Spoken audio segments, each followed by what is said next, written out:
Monstrueusement humain, le podcast qui risque de te donner le goût de toi. Sois la bienvenue, créature au grand cœur. Approche là. Sache qu'ici tu vas peut-être te réconcilier avec qui tu es vraiment. Oui, en fait, si tu pouvais laisser parler là maintenant, tout haut, tes petites voix intérieures, tes ressentis, tes visions, que parfois tu kifferais de prendre, mais qu'en fait tu tais, tu juges, et parfois tu sabotes. Parce qu'a priori, ça n'a pas l'air de rejoindre le plus grand nombre.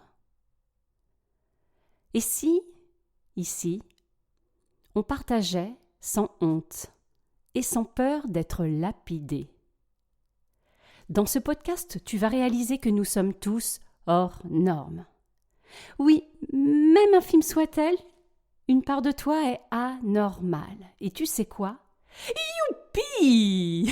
Réjouis-toi! Oui, parce qu'il est grand temps.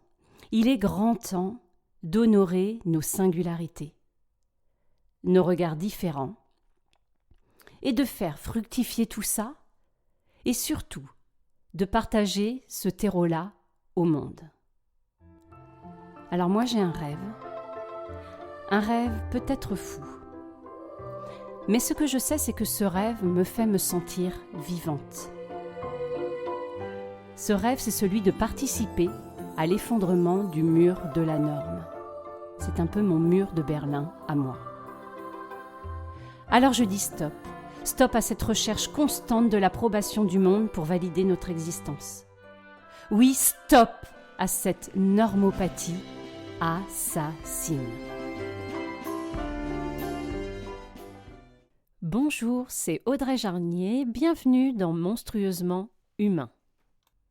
Aujourd'hui, je voulais vous témoigner de ce qui s'était passé pour moi lors d'un précédent épisode. Qu'en fait, j'avais pu contacter quelque chose d'infiniment fort, une beauté à l'intérieur de moi et que je m'étais dit « Waouh, je suis vraiment belle ». Le malaise, je m'entends dire la phrase et c'est sérieux ce dont je vais vous expliquer. Mais là, en entendant la phrase, j'ai l'impression d'avoir un comité de direction qui déboule. Genre, non mais, ouais, il y en a une, c'est Aziva, quoi. Non mais t'es sérieuse, meuf, là? Non mais tu t'apprends, là, tu te la pètes? Non mais tu vas plus pouvoir mettre tes baskets, là, t'as les chevilles, mais c'est plus des chevilles, c'est des boulevards. Ouais, non mais sans deck, la meuf. Oh, elle se prend pour qui, celle-là? Circule. Et puis bien sûr, qui arrive juste derrière? Parce que quand même, il faut avouer que ouah, si va la meuf, tu te prends pour qui? Oh, c'est un peu kiffant. Mais juste derrière, qui arrive? Ah mais non, ce n'est pas possible, Audrey, à l'âge que tu as. Oh non, tu ne peux pas. Non, là, il y a tout à refaire. C'est comme si tout s'écroulait, t'as rien retenu. Ce n'est pas possible. Tu ne peux pas dire ça, d'abord. Et en fait, tu ne peux même pas le penser. Ressaisis-toi. Oh, mais dans quelle galère tu nous mets. C'est pas croyable. Ok. Bon, je vais pas vous faire tout le comité de direction, parce qu'en fait, je pense que je pourrais passer tout mon podcast. Oui, j'affirme, je confirme. Et en fait, c'était surtout un constat autour d'un témoignage sur un de mes podcasts où j'ai vraiment eu une grande émotion, comme un tsunami de mon corps et de mon cœur. Une énorme vague d'émotions par rapport à ce que j'ai ressenti sur moi. C'est comme si, là, tout à coup, j'étais complètement coupée de ma tête et qu'en fait, ce que je ressentais, je n'avais pas le temps de tergiverser. Ça s'imposait, là, comme ça, devant moi, comme une réalité. C'était tellement fort, ça venait tellement de mon cœur que tout mon corps était secoué. Et vous voyez, là, juste en parlant, je peux recontacter ça. Et je me suis dit, ça, j'ai envie de le partager. J'ai envie de le partager parce qu'en fait, ça n'a rien à voir avec ma petite personne et que j'aurais plus ça ou plus ci par rapport à quelqu'un d'autre. Non. Je crois que ce moment que j'ai contacté, c'est quelque chose de l'ordre de ma nature véritable, propre à chacun, à ce truc-là, notre essence de naissance, notre éclat de naissance, notre noblesse. Et ça m'a vrillé le cœur. Alors je pourrais essayer de mettre des mots, mais je sens que forcément, plus je mets des mots, plus j'essaye de justifier, alors que c'est quelque chose que j'ai vécu à l'intérieur de moi, et que peu importe qu'on me croie ou pas, je l'ai vécu, je l'ai senti. C'est mon expérience, c'est ma vérité.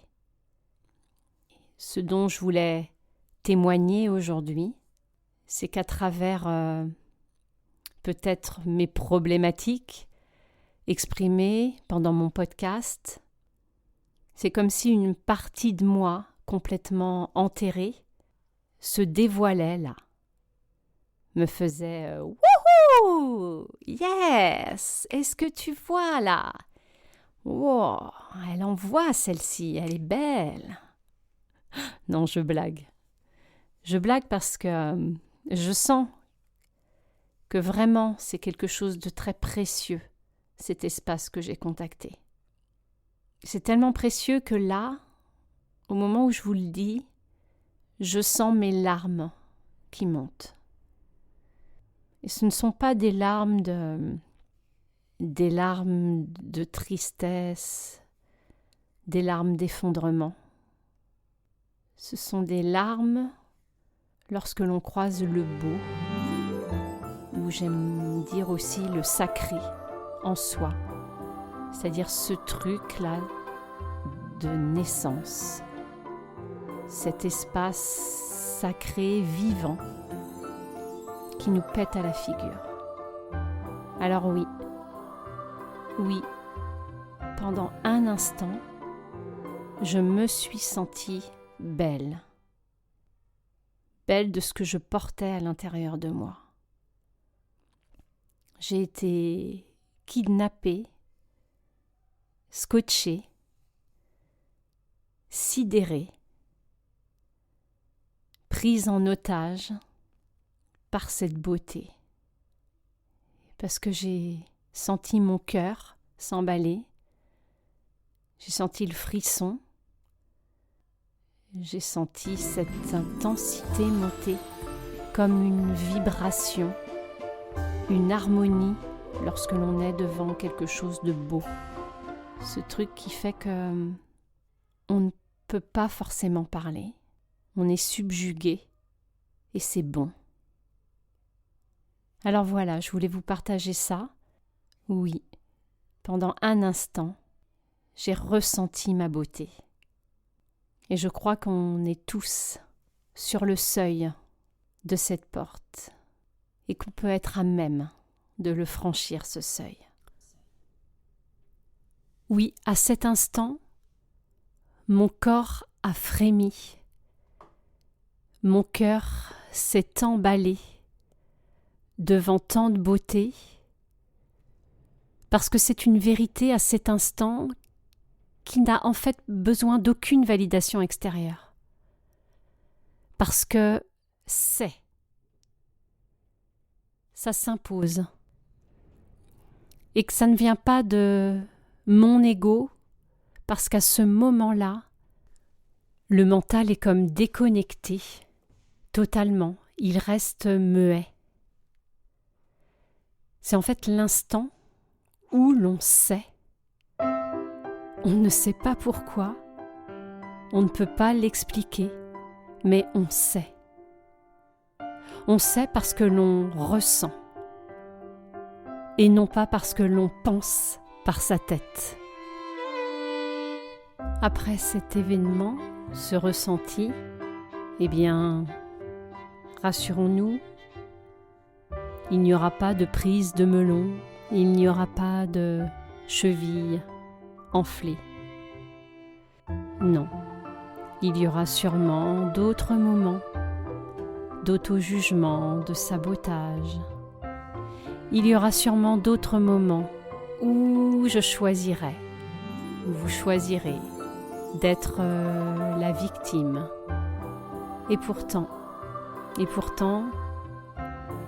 je me remercie d'avoir eu cet élan. Je me remercie d'avoir eu ce courage. Parce que lorsque je réécoute l'épisode, je sens quand même cette phrase. Je me suis sentie belle. Oh, ça pique. Mais merci de cette partie de moi qui a le courage de reconnaître le beau chez moi. Et peut-être, qui sait, pour mieux voir le beau chez l'autre. Et le courage de sortir de schémas de victimisation, de Calimero, avec tous les bénéfices secondaires, mais éphémères. Pour peut-être un petit pas de plus, reprendre son pouvoir d'être. Alors, cultivons notre précieux, ce précieux. Essayons de le garder comme un post-it lorsque nos chaos nous éloignent de ces chemins plutôt lumineux. Un post-it pour dire « Oh, oui, je me souviens comme j'ai été scotchée. Je me souviens comme c'était délicieux de sentir mon précieux. »